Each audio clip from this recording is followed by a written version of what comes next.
No dia 2 de setembro de 2016, Lauren, uma garota de apenas 13 anos, voltava da escola na companhia de sua amiga, uma garota chamada Makayla. Elas faziam o mesmo caminho de volta todos os dias, mas nesse dia, algo terrível aconteceu. Lauren e Makayla foram vítimas de um crime insano e sem sentido, em um caso que chocou a cidade de Wichita Falls, no Texas.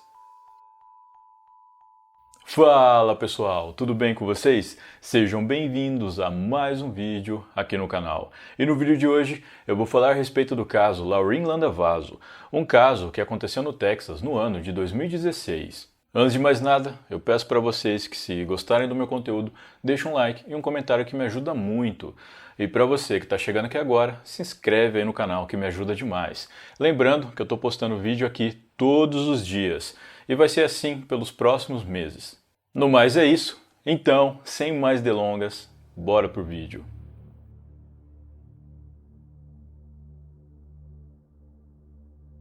Lauren Theresia Landavazo nasceu em 14 de outubro de 2002 em Wichita Falls, uma cidade com pouco mais de 100 mil habitantes, localizada no estado do Texas, nos Estados Unidos. Ela era filha do casal Vernon Wayne Landavazo e Bianca Theresia Landavazo, que além dela, tinha mais dois filhos chamados Jordan e Tim. Lauren foi descrita por amigos e familiares como uma garota alegre, simpática e que adorava a companhia de outras pessoas. Desde pequena, ela era apaixonada por animais, especialmente os gatos, e ao crescer, ela ajudou em algumas campanhas de resgate. Lauren tinha um futuro brilhante pela frente, mas infelizmente, esse futuro foi interrompido da pior maneira possível. Era uma tarde de sexta-feira do dia 2 de setembro de 2016. Lauren, juntamente com uma amiga chamada Makayla Smith, voltavam da McNeil Middle School para casa como faziam todos os dias. Ambas tinham 13 anos e não faziam ideia de que um sádico louco estava observando elas. Em dado momento, durante o trajeto de volta para casa, as meninas passaram por um beco e, nessa hora, um veículo que elas nunca tinham visto antes as fechou e parou bem na frente delas. Em poucos segundos, a porta do motorista abriu e um jovem desceu do veículo. Esse jovem ficou parado na frente das meninas, as encarando sem nem ao menos piscar. Lauren e Makayla acharam que aquilo se tratava de uma brincadeira por parte do rapaz. Elas então o ignoraram e seguiram com seu caminho. Logo após isso, o rapaz pegou um rifle de dentro do seu veículo e começou a disparar em direção às meninas que estavam de costas para ele. No total, foram disparados 16 tiros. 15 deles atingiram Lauren. O primeiro tiro disparado acertou Makayla bem no peito, que mesmo estando muito ferida, conseguiu correr e encontrar um abrigo. Logo após disparar toda a sua munição, o rapaz fugiu do local. Como eu disse, era tarde de uma sexta-feira, e haviam muitas pessoas na rua, inclusive outros estudantes da mesma escola de Lauren e Makayla, que assim como elas, também voltavam para suas casas. Todas essas pessoas ficaram muito confusas e assustadas com toda aquela horrível situação. Não demorou muito para que a notícia desse triste acontecimento se espalhasse por toda a cidade de Wichita Falls e deixasse os moradores locais com muito medo. No meio de toda essa confusão, uma conhecida de Bianca Landavazo, a mãe de Lauren, ligou para ela e lhe contou que alguns estudantes haviam sido baleados enquanto voltavam para a casa da escola. Como Lauren ainda não havia retornado para casa, Bianca ficou desesperada e decidiu ir até o local em que as vítimas estavam baleadas. Ao chegar, Bianca viu inúmeras viaturas policiais e ambulâncias, além de várias pessoas que estavam no local tentando entender o que havia acontecido. Pela cena, Bianca percebeu a gravidade de toda a situação. A mulher decidiu se aproximar mais ainda da cena do crime. Ela queria ver quem eram as pessoas que estavam ali baleadas. Foi então que ela viu os paramédicos lutando para tentar salvar Lauren, que estava ali, estirada no chão, gravemente ferida. Ao se dar conta que uma das vítimas era sua filha, Bianca, desesperada, começou a chorar e gritar. Ela não queria acreditar naquilo que os seus olhos viam. Depois dos paramédicos fazerem tudo o que estava ao alcance deles, Lauren foi levada para o hospital. Vernon Landavazo, o pai de Lauren, estava no trabalho quando tudo aconteceu, e assim que soube do fato, saiu do trabalho e foi até o hospital em que estava sua filha. No hospital, os médicos fizeram o possível para tentar salvar Lauren, mas devido aos seus graves ferimentos, ela não resistiu e faleceu. A notícia não só abalou os familiares e amigos da garota, mas abalou também toda Wichita Falls. Em pouco tempo, a notícia já havia se espalhado, e o que todos queriam saber era quem era o responsável pelo crime. O médico legista que examinou o corpo de Lauren constatou que ela havia sofrido 15 ferimentos de bala de um rifle calibre .22. 2 desses ferimentos foram na região da cabeça, e de acordo com o médico legista, qualquer um deles teria sido fatal. Ou seja, se Lauren tivesse sido atingida apenas por um desses tiros na cabeça, ela teria falecido do mesmo jeito. Com isso, o médico legista concluiu que o que mais contribuiu para o óbito da garota foram os disparos na região da cabeça. Talvez se ela não tivesse sido atingida nessa região tão vital, ela provavelmente estaria viva. Makayla Smith, a amiga de Lauren que estava voltando com ela da escola para a casa e que também foi baleada, foi internada às pressas no hospital. Apesar de ter sido internada em estado grave, Makayla teve uma melhora significativa no seu quadro de saúde nos dias posteriores. Assim que melhorou, ela conseguiu falar com os detetives e deu uma descrição do rapaz que atirou nela e em Lauren. Os detetives já haviam visto as imagens gravadas por câmeras de segurança da área em que o crime ocorreu, mas nas imagens não foi possível ver o atirador com precisão, apenas o carro que ele utilizou, que se tratava de um SUV de cor dourada. Segundo Makayla, o atirador era jovem, branco e tinha cabelos castanhos que caíam em volta do seu rosto. Ela disse também que ele era bem magro, tinha um nariz um pouco grande e havia acne espalhada por quase todo o seu rosto. Através dessa descrição fornecida por Makayla Smith, a polícia foi capaz de criar um esboço de como mais ou menos o atirador seria. Esse esboço foi amplamente divulgado ao público através das autoridades e também dos meios de comunicação locais. Quase 2 dias depois, a polícia recebeu uma ligação de uma mulher que disse que havia visto o seu vizinho, um rapaz que batia com a descrição do atirador, carregando o que parecia ser um estojo de munição de rifle para o apartamento dele no dia do crime. Esse rapaz se trata de Cody Lott, que tinha 20 anos na época dos fatos. Como Cody batia com a descrição dada por Makayla e o apartamento dele ficava a poucos metros do local do crime, os detetives decidiram investigá-lo. Por coincidência, no mesmo dia em que Cody passou a ser investigado, um casal ligou para a polícia informando que tinham visto um rapaz dentro de um SUV dourado que estava estacionado perto do memorial improvisado feito para Lauren no local em que ela foi baleada. Os policiais que foram notificados sobre isso se dirigiram rapidamente até o local na intenção de interceptar o suspeito. Ao se aproximarem da área em questão, os policiais avistaram o SUV dourado indo na direção oposta. Eles então sinalizaram para que o motorista encostasse o veículo. O motorista encostou. Os policiais foram até o SUV e pediram autorização ao motorista para revistarem o automóvel. Quem estava ao volante era Cody Lott, que não demonstrou nenhum pingo de nervosismo. Isso porque Cody estava confiante. Ele havia limpado todo o veículo minuciosamente e os policiais não iriam encontrar nada incriminador em seu carro. De fato, nada que ligasse Cody ao crime foi encontrado em seu veículo. No entanto, os policiais encontraram outra coisa, um par de soqueiras, também conhecido como soco inglês. Como isso era ilegal no estado do Texas na época, os policiais autuaram Cody por porte de arma criminosa e o levaram para o departamento de polícia. No estado do Texas, porte de arma criminosa pode acarretar em uma multa pesada e uma possível prisão. No departamento de polícia, Cody foi colocado sob custódia e depois conduzido para uma sala de interrogatório, onde ele foi questionado sobre o crime que vitimou Lauren e deixou Makayla em estado grave. A princípio, Cody disse que não sabia de nada e que nem tinha ouvido falar sobre 2 garotas que foram baleadas. Contudo, depois de mais ou menos 1 hora, Cody começou a falar algumas coisas que deixaram os policiais na sala estarrecidos. Cody disse aos policiais que era apaixonado por Lauren. Segundo ele, essa paixão havia começado quando da janela do seu apartamento em que morava com a mãe e o padrasto, viu Lauren passar voltando da escola. Ele ficou impressionado com a beleza da garota, principalmente por seus olhos que, de acordo com ele, eram lindos. Depois de ter visto Lauren pela primeira vez e ter se apaixonado por ela, Cody disse que a esperava na janela do seu apartamento todos os dias, apenas para observá-la de longe. O trajeto que Lauren tinha que fazer para poder voltar para sua casa depois da sua escola podia ser visto por Cody através da janela do seu apartamento. Conforme o tempo foi passando, Cody, em sua mente doentia, passou a acreditar que Lauren pertencia a ele. Ele nunca sequer chegou a trocar uma única palavra com a garota, mas em sua cabeça ela havia nascido para ser dele.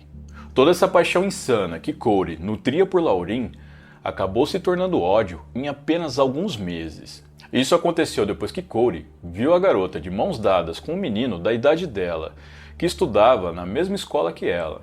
Para Cody, aquilo foi uma traição imperdoável, e Lauren pagaria caro por isso. Determinado a se vingar, Cody passou dias planejando como faria tudo. No dia do crime, ele pegou um dos rifles do seu padrasto no armário de armas e esperou que Lauren aparecesse. Quando Lauren apareceu voltando da escola com Makayla, Cody saiu do apartamento, entrou no SUV e foi em direção às meninas. Ele parou bem na frente delas, bloqueando o caminho das duas. Em seguida, ele desceu do veículo e ficou parado encarando elas. As meninas acharam que se tratava de algum tipo de brincadeira.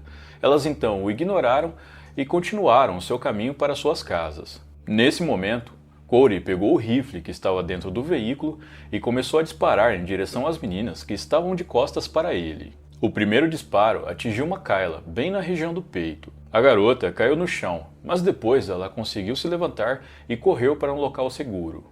Todos os outros disparos atingiram Lauren, que, de acordo com o próprio Cody, era o alvo principal. Cody ainda lamentou o fato de ter ficado sem munição. Ele afirmou que, se não fosse isso, ele também teria acabado com Makayla. Cody disse aos policiais que, apesar de toda a situação parecer muito triste, a verdade era que todos deveriam ficar felizes. Segundo ele era um herói, pois, ao tirar a vida de Lauren, ele impediu que ela fosse vítima de pessoas ruins no futuro. Na cabeça dele, ele salvou Lauren dos perigos que estavam por vir. Depois de atirar nas garotas, Cody disse aos policiais que fugiu do local ao perceber que uma multidão confusa estava se formando para tentar entender o que havia acontecido ali. Ele dirigiu o SUV até um campo onde escondeu o rifle e depois foi embora para o seu apartamento. Mais tarde, naquela noite, quando sentiu que estava seguro, ele voltou ao campo, pegou o rifle e o colocou de volta no armário de armas do seu padrasto. Mesmo que tenha descarregado um rifle em plena luz do dia contra duas garotas em uma via pública, em sua cabeça, Cody acreditava que jamais seria pego. Ele disse aos detetives que eles jamais pegariam ele, pois ele não tinha nenhum vínculo com as vítimas, e com isso, a polícia não conseguiria chegar até ele. Ainda durante a confissão de Cody, os detetives o questionaram por que ele tirou a vida de alguém que nem sabia que ele existia. Cody apenas disse que Lauren estava destinada a ser a namorada dele, mas depois que ele a viu de mãos dadas com outro garoto, ele decidiu que se ela não fosse ficar com ele, não ficaria com mais ninguém. Se já não bastasse todos esses absurdos que Cody falou para os detetives, ele foi ainda mais longe. Ele disse para a polícia que tinha um cúmplice, e que esse cúmplice foi crucial para que ele conseguisse cometer o crime. Mas esse cúmplice não era qualquer um, nem mesmo era uma pessoa. Segundo Cody, o seu cúmplice era o próprio diabo. Segundo Cody, ele e o diabo conversaram bastante nos dias que antecederam o crime, e Cody foi instruído a tirar a vida de Lauren porque ela não deu valor a ele. Cody disse também que o diabo o ajudaria a se safar, e ele não seria pego pelas autoridades. Após ouvirem toda a confissão de Cody Lott, as autoridades o prenderam e o acusaram pelo crime contra Lauren Landavazo. Apesar de ter contado praticamente tudo a respeito de como cometeu o crime, Cody se declarou inocente de todas as acusações contra ele. Mesmo assim, a polícia tinha mais que o suficiente para mantê-lo preso, e com isso, ele ficou detido sob uma fiança de 4 milhões de dólares enquanto aguardava o seu julgamento. Em uma busca realizada no apartamento em que Cody morava com a mãe e o padrasto, os policiais encontraram várias imagens comprometedoras nos dispositivos eletrônicos dele, tais como computadores e celulares. A maioria dessas imagens eram de meninas menores de idade realizando atos explícitos. Como resultado, a posse de conteúdo explícito de menores foi adicionada à lista de crimes de Cody.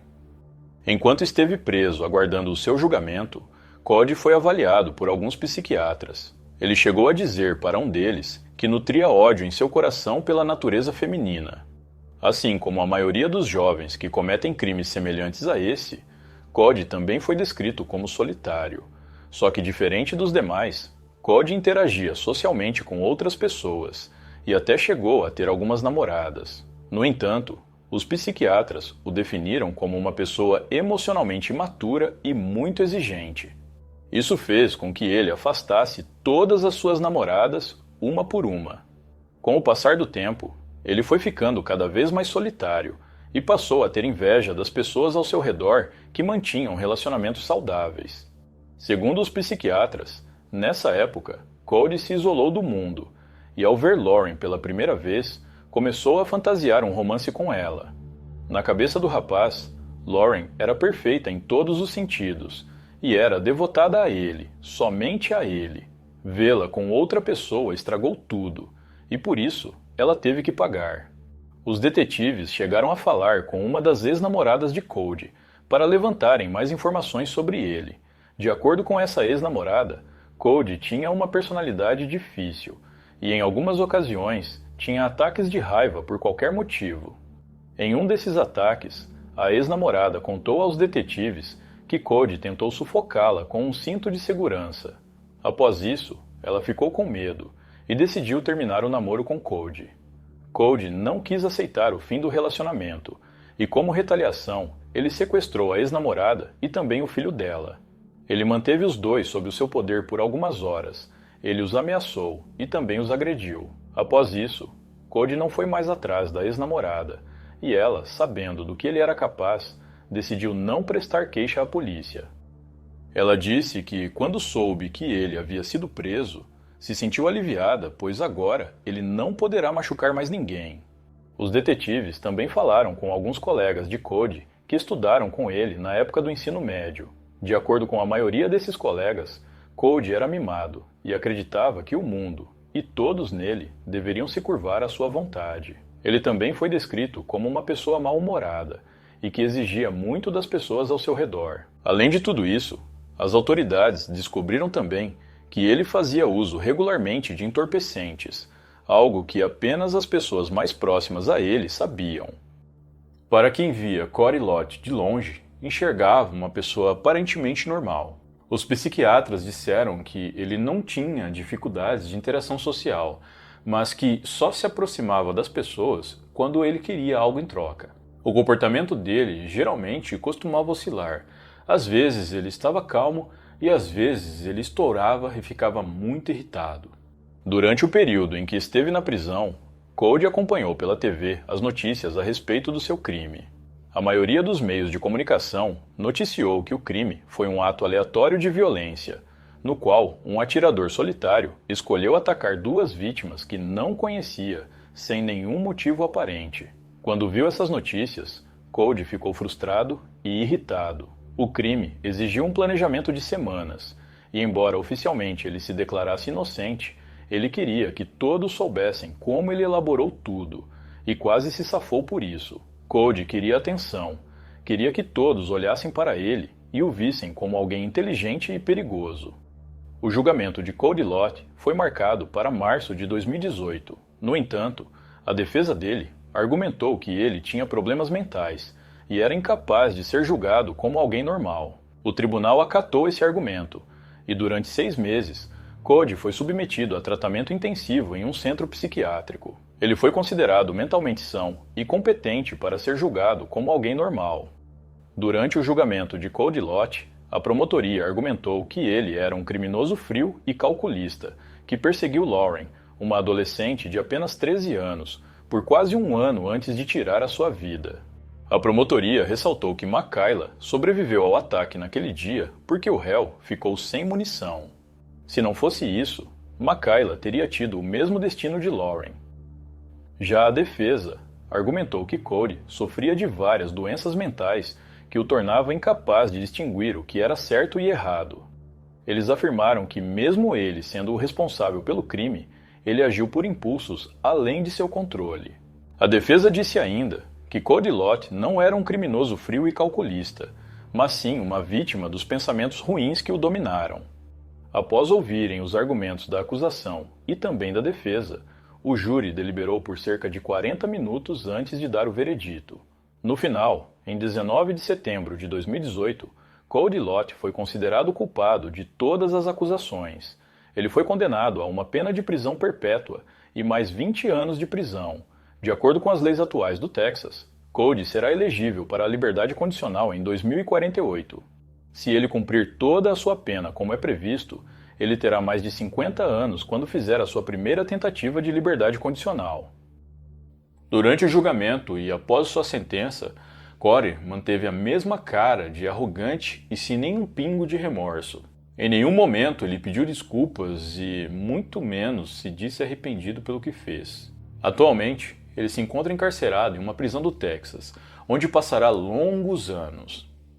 Uma estátua de um cavalo preto foi erguida no terreno da McNeil Middle School, em homenagem a Lauren e Makayla. A estátua, além de exibir mensagens positivas, tais como amor e viva, também traz pegadas roxas e azuis, as cores preferidas das duas melhores amigas. Makayla hoje está bem, apesar de ter que carregar consigo uma lembrança física daquele dia terrível, aonde quer que ela vá. O projétil disparado por Cody, que a acertou em cheio na região do peito, ainda se encontra alojado no mesmo local. Os médicos disseram que a remoção dele seria muito arriscado, por isso optaram deixá-lo onde ele está. Eles têm esperança que, com o tempo, o projétil se desloque para uma área segura onde possa ser extraído, mas não é certeza que isso ocorra. Em outubro de 2020, alguns vândalos foram até o terreno da McNeil Middle School e removeram a estátua do cavalo do local.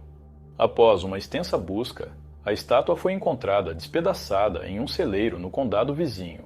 Uma denúncia anônima levou a polícia até dois moradores locais, Zachary Kaiser e seu amigo Tyler Darland.